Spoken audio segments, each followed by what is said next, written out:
After over a decade immersed in my career, something just didn't feel right anymore.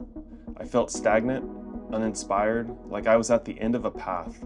Maybe you felt this too, the call to try something different, a new adventure. You see a way forward, but to reach it, you must leap over a vast chasm, risking a fall. If you've ever made these types of jumps in your life, you know it means leaving behind your comfort and a future that had promise. Or maybe your future doesn't look bright at all, but you want it to be. Regardless, there's a sense that this risky path has something greater waiting for you if you only travel down it. For me, this leap means leaving behind a secure country life of growing my own food, teaching others to do the same, and being surrounded by nature 24/7.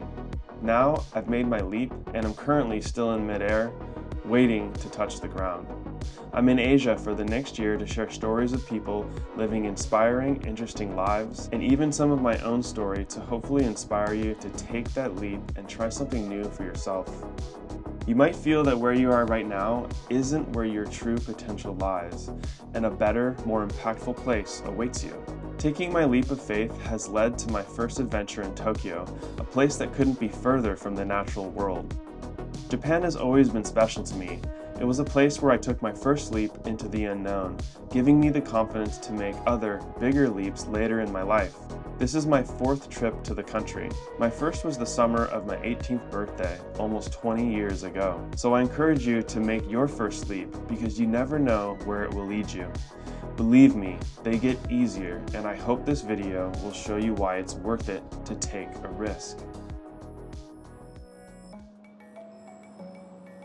Taking a new path in life is scary, and going to Japan 20 years ago set me on a direction in my life that I never would have gone otherwise. Years later, after graduating college, I decided not to get a normal job and eventually got into organic agriculture, and then this led me to having a desire to go back to Asia to actually live there. So I went to South Korea and I taught English there for 2 years and eventually met my wife, did more traveling, and came back to America to farm some more. And then I started my YouTube channel, Nature's Always Right. And if I didn't go to Japan those 20 years ago, I probably never would have gone these very weird paths in my life. I would have stayed more conventional because traveling really expanded my perspective on what was possible and what I wanted to do with my life in general. And that's why I truly believe that facing your fears and doing something that you thought was difficult is always going to have this extremely positive effect on your life when you come out on the other side.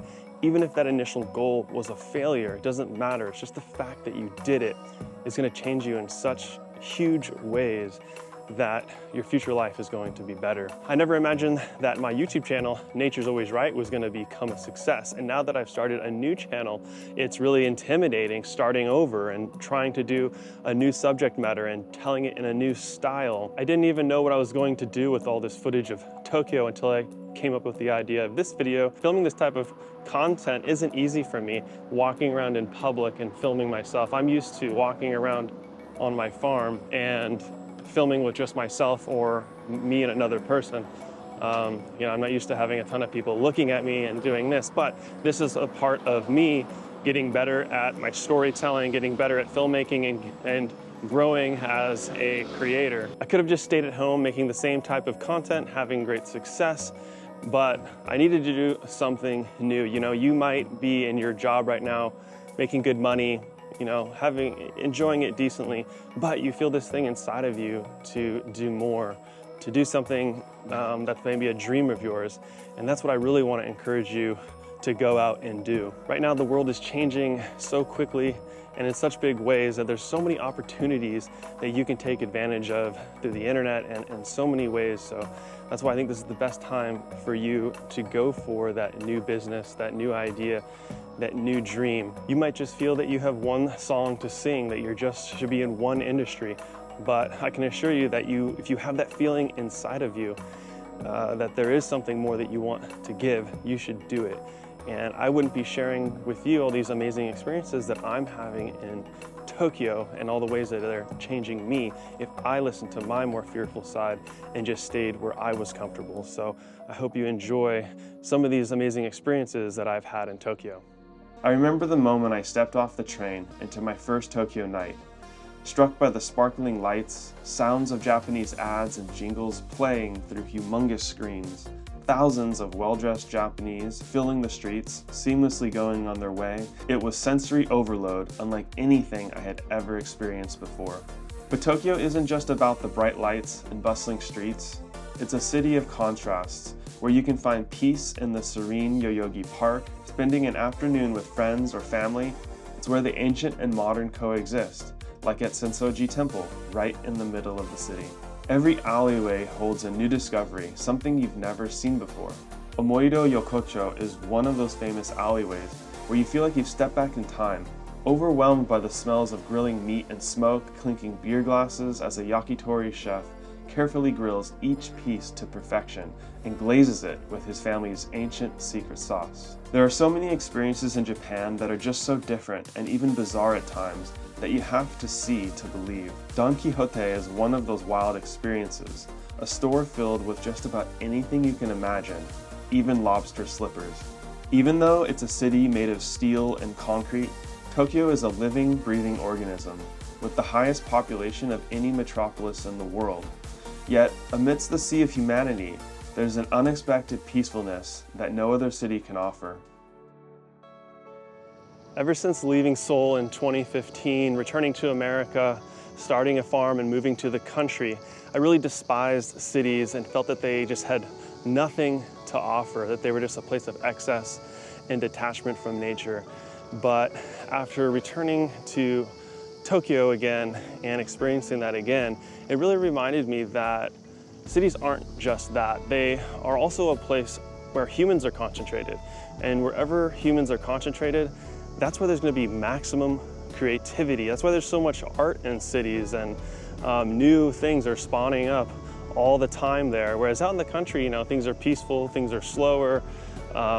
It's a pace of life where things don't really change that much. And I kind of got stuck doing the same thing all the time, getting into that routine, really made my life monotonous, and there wasn't a lot of outside input coming in to help rejuvenate me and keep me creative, which is the type of work that I do. But being back in Tokyo has rejuvenated my creative side.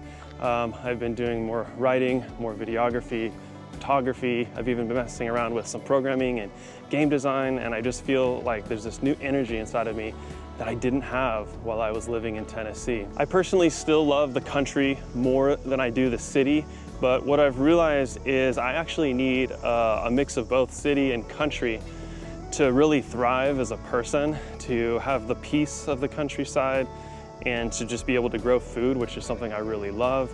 But to go into the city and have new experiences or to travel, these are things that rejuvenate me and allow me to keep my creation going, my ideas flowing. And this really just reminded me that you need to mix things up no matter where you are in life. You might not have a farm or be doing YouTube, but even if you're just in your job, like spice things up with different hobbies or new experiences, or go camping, or just do something that you haven't done lately.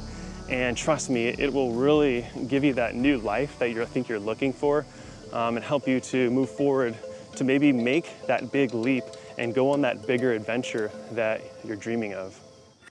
After the crazy fast pace of Tokyo, I'm shifting gears and heading to a place more my speed in the Japanese countryside to stay with my friend Brian to share his story of transformation of someone who's lived in the country for 20 years. He looked over the edge of uncertainty and jumped from big city Tokyo living to fixing up a Japanese home from the 1860s and growing his own food in small town Japan. I invite you on this path with me to jump together and see if there is a reward across the cliff's gap of our lives that will be worth the risk of falling.